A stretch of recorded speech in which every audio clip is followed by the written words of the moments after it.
Be Careful What You Pray For by Kimberla, Lawson, Roby. This book will be out in January, and it's funny because my mother always says, be careful what you ask for, be careful what you wish for, be careful what you pray for. She used to say that to me all the time as a kid, and she says it even more so now.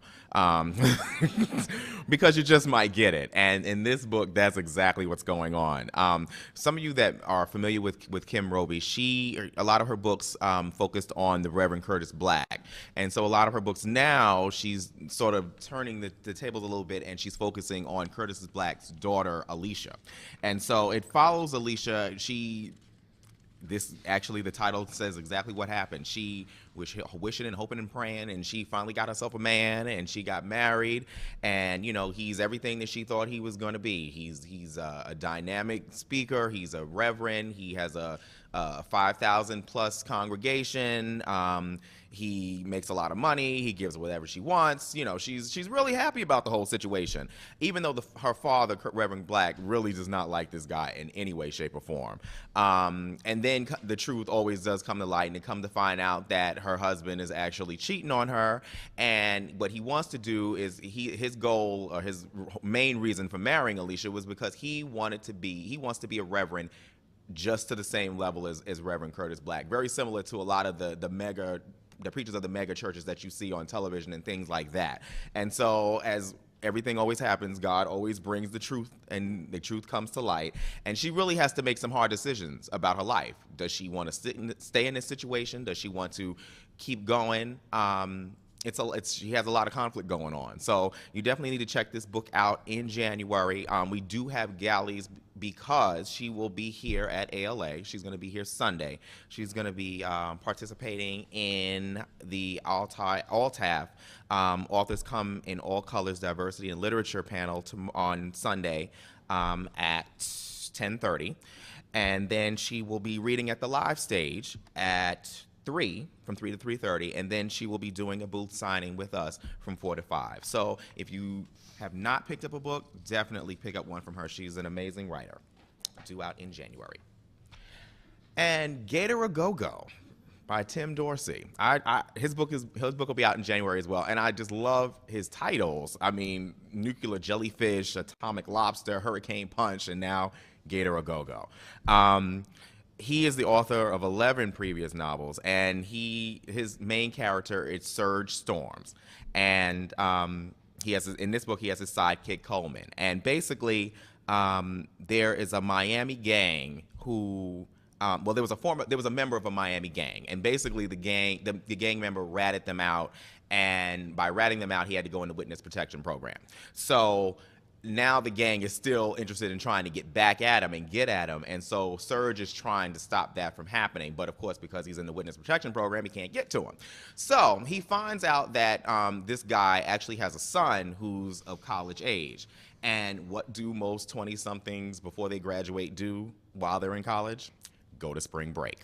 So that is exactly where Serge and Coleman are going. And if you've read the books before, you realize that chances are he's been living and going through spring break throughout the entire time of the books, because that's just the type of person that he is. But pretty much this book is extremely funny, extremely comical. I can just say on a personal note, I attended a book festival that he participated in, I would say 2 years ago, and in Florida. And you really have to see that hurricane in action. It is phenomenal. Though he was in a panel, I would say for about an hour and a half, and everyone in the room laughed for the entire hour and a half. It was amazing. He is so charismatic. He is hysterical. You'll definitely love this book. Once again, it'll be out in January. Okay, Shadow Tag by Louise Erdrich. We're doing okay on time. It's about 20 to 12. We're due to break at 12, or end at 12, and I think we're going to actually finish on time. So I'm going to just breeze through these rather quickly. But I did want to say that Shadow Tag is yet another departure. I don't know what's going on here. When we pick out, we go through the list and we say, all right, pick out the books you want to talk about. Pick out the ones that really mean the most to you. And I think it's very reflective, actually, of our personalities. Like, departure, departure, departure. And Kayleigh's is all 20-something, like, It's very funny. Okay, I'm the only one finding this funny. But, okay, so Shadow Tag by Louise Erdrich. This is a really compelling story about this family, this marriage that is falling apart, but nobody wants to admit it. The wife keeps a diary that she doesn't think that she hides, but the husband finds it, and she realizes, because he starts saying things to her that he could only know if he had been reading the diary. Worm.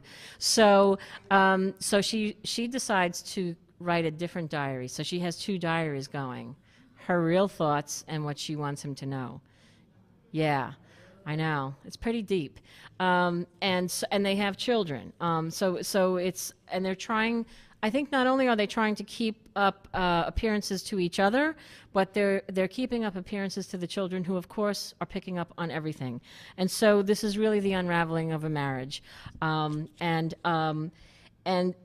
this is different for her. There's no,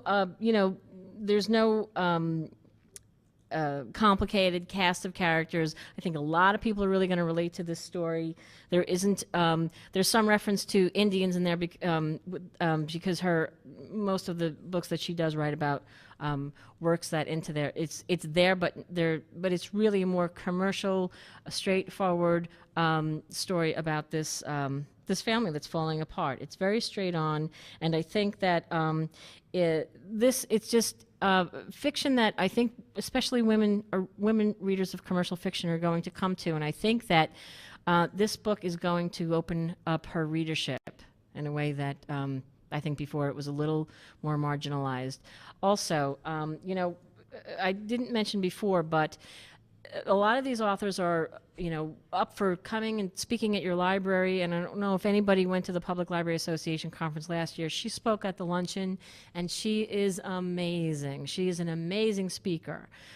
So if you have author events that where you're looking for some authors, whether they're big events with hundreds of people or just sort of mid-list or whatever, please come and talk to us, because we would love to get our authors out on the road.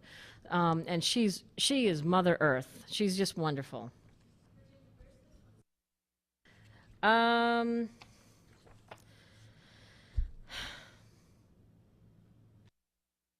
don't know where this is set. I'll have to get back to you. I don't know.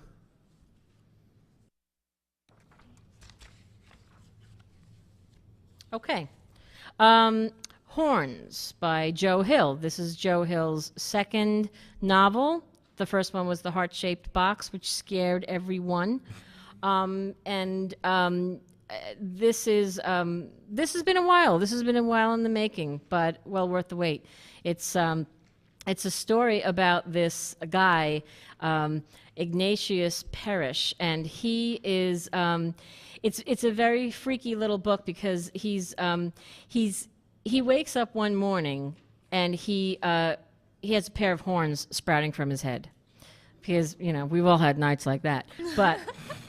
But actually, in truth, he does go on. He has a hell of a night the night before, and so when he wakes up, he has this terrible headache, and he doesn't know what he's done. He's done some terrible things. He's sure of that, and then he puts his hand up to his head, and he feels these things, and they're horns.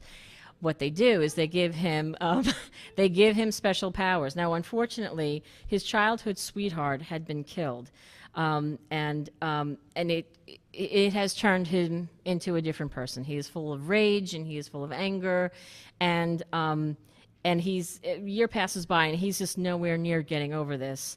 And now he's discovering that these horns give him power, and they give him some sort of ability to enact revenge. And so this is the story of Ig and horns, like only Joe Hill can tell it. And Joe Hill, I guess I can say this now, which you all probably know, is that he is the son of Stephen King. I love to tell this story, just to go back for a second. When he delivered the Heart-Shaped Box manuscript, he did not say who he was. And so it wasn't until that book was signed on that he sort of fessed up and said who he was. I thought that was kind of cool. So it stands on its own. Okay.